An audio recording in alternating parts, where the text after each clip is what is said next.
Thanks to England athletics and European athletics, and specifically the on-site management and hosting of the Swedish Federation, Falun, Sweden was the venue for the European Hurdles and Jumps Convention. Getting there required a very bright and early start. The venue is actually a World Heritage Site due to its copper mining past, and as you can see, there was a ski jump, but it's for a different type of jumping that we'd arrived there. This video was designed just to give you a snapshot of what happened over those 3 days, and it's my aim to make more detailed ones and also to provide some audio recordings of the majority of the sessions. Right, it's day 2 of the conference and we're going to do a first session on reactivity, and then there's a practical session with Jeremy Fisher later on in the day. You're seeing some clips of the session on the second day taken by Wolfgang Richthof on reactive strength for the speed event. This was very interesting and explored tendons and their reactive ability and the stretch shortening cycle, for example. The content of all the sessions was incredibly varied. As befits the role of a coach, we not only covered practical aspects and physiological aspects, but also psychological ones, i.e. the relationship between coach and athlete and the transition from an elite athlete to a coach. There were also sessions on motor learning and the best ways to develop skill acquisition.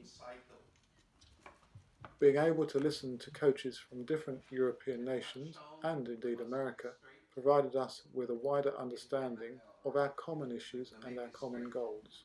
More or less, in the amortization phase, we have a short, small bending of the knee, and it's easy to understand if the muscle is fixed here via a tendon and fixed here via a tendon, and you bend the knee, the muscle will be stretched.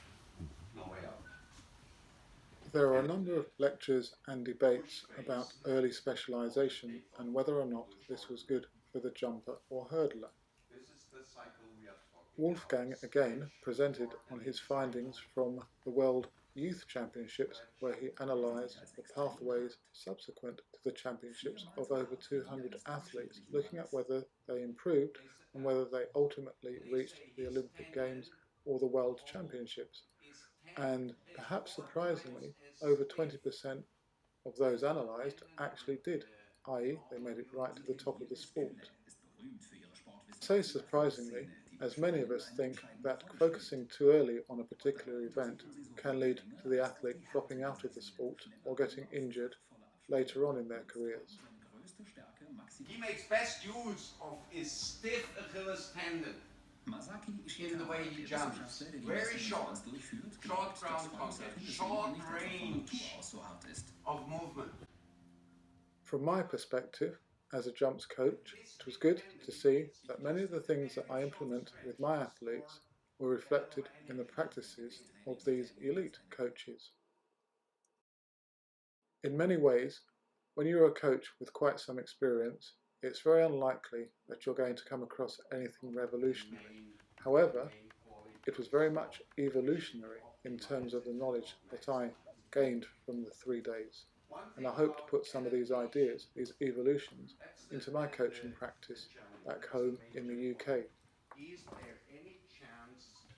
Of course, there were certain ideas, theories and even drills that some of us were not so keen on and perhaps wouldn't put into practice, but then that could be said worldwide in terms of coaches. We all have our own ideas and takes on particular ways to train for an event, and that's what makes coaching an art, although it's based heavily nowadays on science. But he has this capacity. You see, there is no push, there is no active. It's landing, one more time. It's landing and let it happen. Don't act. Toes up, stretch your tendon and let it happen.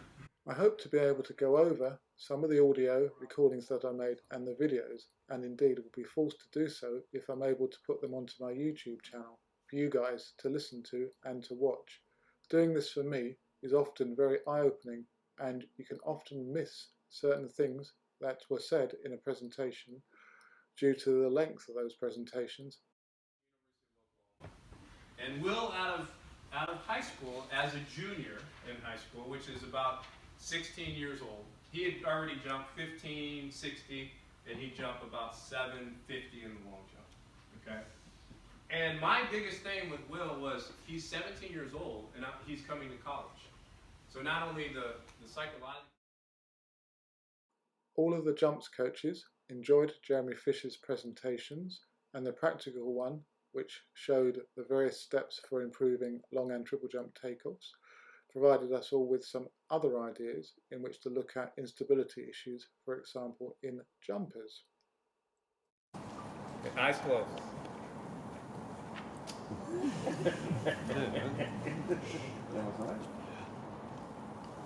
Very good.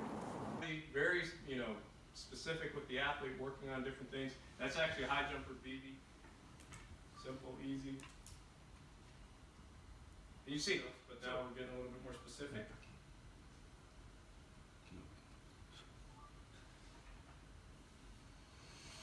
And again, this is a great time to. Obviously, your eyes and ears perk up when you start to listen to somebody who's coached both Will Clay and Brittany Reese to such global success, and of course among many other athletes he's worked Jerry with. Lawson, who was second at the World Championships. And Jerry's also run 16 in the 100. Was the NCAA champ in the 100, 200 a few years back.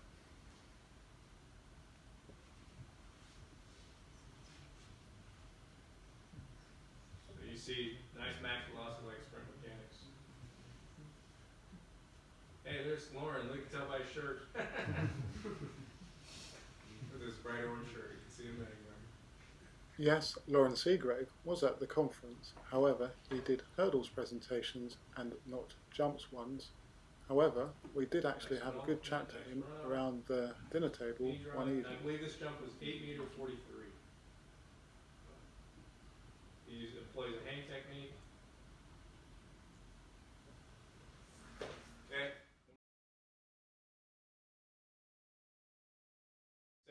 This is one of my biggest disappointments as a jumps coach, is this girl right here. 14 meters all the time in practice, potential to jump 14.40 again. And as you've just heard, Jeremy, along with all the other coaches, were very honest in their opinions and their achievements. And this is a triple jumper.